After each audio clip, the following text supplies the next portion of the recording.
Hello friends, welcome to CS centre. आज हो कि 3 दिसंबर 2022। आज हम हिंदू में देख लेते हैं कौन कौन से आर्टिकल्स हमारे एग्जाम्स के पॉइंट ऑफ व्यू से इम्पोर्टेंट हैं। राइट, सबसे पहले यहाँ पे देखिए, ISRO scientist a frame of supreme court class official. देखिए, एक इसरो के साइंटिस्ट हैं, उन पे जो कि एक केस लगा हुआ था, लेकिन फिर वो केस जो कि गलत था उस पर उनको कंपनसेट दिया था, फिर जो कि ये इशू निकल करके आया हुआ है। नेक्स्ट आर्टिकल देखते हैं क्या है इम्पोर्टेंट, क्योंकि इसमें वोटिंग चल रही है ना, तो इस वजह से कोई इंपॉर्टेंट उतने आर्टिकल्स आ रहे हैं। देखिए, सेंट्रल फोर्स में posted in the Vizhinjam port area से केरला। ये हम मैपिंग में इसको कवर करेंगे कि वेर इज ये लोकेटेड। दूसरी चीज़ है West Bengal power plant fail to कर सल्फर इमिशन। हम इसको डीप में डिस्कस करेंगे कि क्या है इशू। राइट, दूसरी चीज़ ये काफ़ी इंपॉर्टेंट आर्टिकल है हमारे मैपिंग के थ्रू से भी, और जो है कि एंशियंट इंडिया की थ्रू से, और करंट अफेयर तो ही होगा। देखिए, protect glacier period coastal red sand डोन द वैजी। ये एक आंध्र प्रदेश में जगह है, विशाखापट्टनम के पास में, वहाँ पे है, तो हम इसको देखेंगे अलग से। नेक्स्ट आर्टिकल देखते हैं क्या है। यहाँ पे देखिए, vice president of India question judiciary power to undo amendment.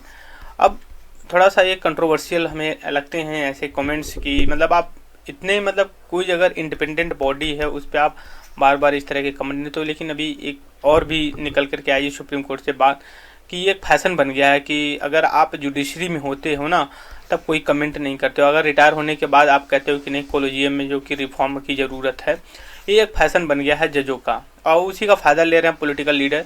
वो भी कहीं ना कहीं कमेंट कर रहे हैं, और अगर 100 बार किसी चीज़ पे अगर मोर देन 100 बार अगर कोई 100% व्यक्ति अगर कमेंट करता है, तो लास्ट में कुछ जो रेस्ट ऑफ पॉपुलेशन होती है उनको कहने लगता है कहीं तो कुछ फॉल्ट होगा, लेकिन रियल फॉल्ट जो है वहाँ पे कोई कमेंट करने वाला है नहीं, जैसे इलेक्शन कमीशन ऑफ इंडिया के अपॉइंटमेंट को लेकर के हम।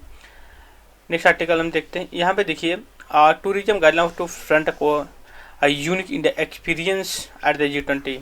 देखिए, G20 का जो है कि प्रेसिडेंटशिप जो कि इंडिया के पास 1 दिसंबर को आ गई, और ये 30 नवंबर 2023 तक चलेगी। राइट, तो उसमें ये है कि एक हम गाइडलाइन इशू करेंगे इस लाइन में, और टूरिज्म से लेकर के। देखिए, इंडिया एक बहुत बड़ा टूरिज्म हब बन गया है। ठीक है, अगर हम प्रॉपर तरीके से इसको मोबिलाइज करें, गाइडलाइन हो इसके लिए, तो हम एक इको फ्रेंडली और काफ़ी इससे जो कि फॉरेन एक्सचेंज जो कि गेन कर सकते हैं, और एम्प्लॉयमेंट तो होगा ही, और जो regional for focal and one district one product, ये सारी चीज़ें जो कि कहीं ना कहीं इंक्रीज होंगी, इसी चीज़ को लेकर के ये बात की जा रही है। दूसरी चीज़, Assam festival celebrate Barak best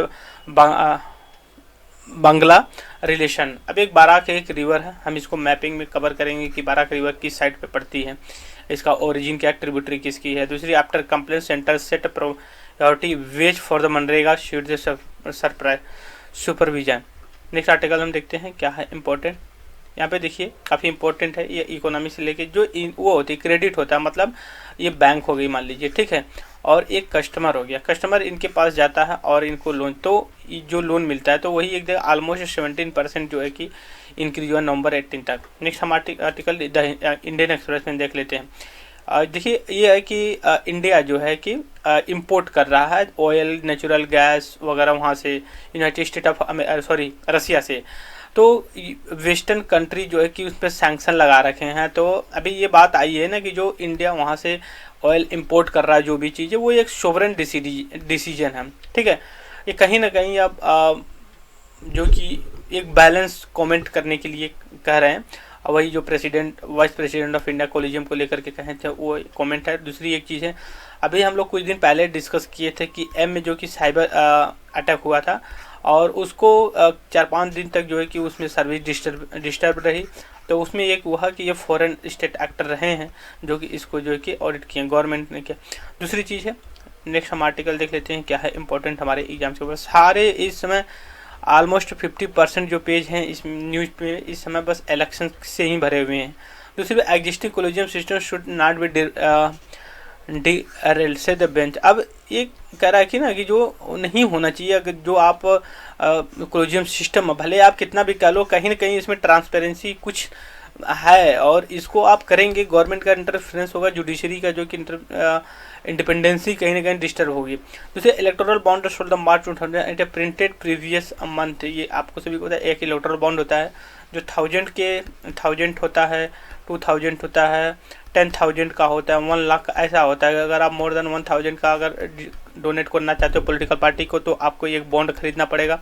आप जाएंगे बैंक में जाएंगे, आप 1000 रुपीज देंगे और इसे कहेंगे हमें बॉन्ड दे दीजिए। उसमें कुछ नहीं मेंशन होता है कि ना ही पॉलिटिकल पार्टी का जो सिंबल होता है और ना ही जो है कि इंडिविजुअल का नेम होता है, कुछ नहीं होता। बस आप दिए 1000 रुपये किए और ना ही वो जानता है देने वाला SBI बैंक कि आप कौन हैं और ये बॉन्ड कहाँ पे जाएगा। हालांकि वो नंबर होते हैं बॉन्ड पे लिखे होते हैं कुछ बारकोड में, और वो बाद में जब रिटर्न होते हैं अच्छा ये है, बट ये नहीं पता चलता किसने दिया है। यही एक बहुत ट्रांसपेरेंसी को लेकर के हमेशा इसमें विवाद खड़ा होते रहा है। दूसरी बात देखिए कि अरुण प्रकाश सर है, इनका एक आर्टिकल बहुत इंपॉर्टेंट आया हुआ है सिक्योरिटी, मरीन टाइम सिक्योरिटी को लेकर ये काफ़ी अच्छे आर्टिकल्स लिखते हैं, हम इनको डिस्कस करेंगे।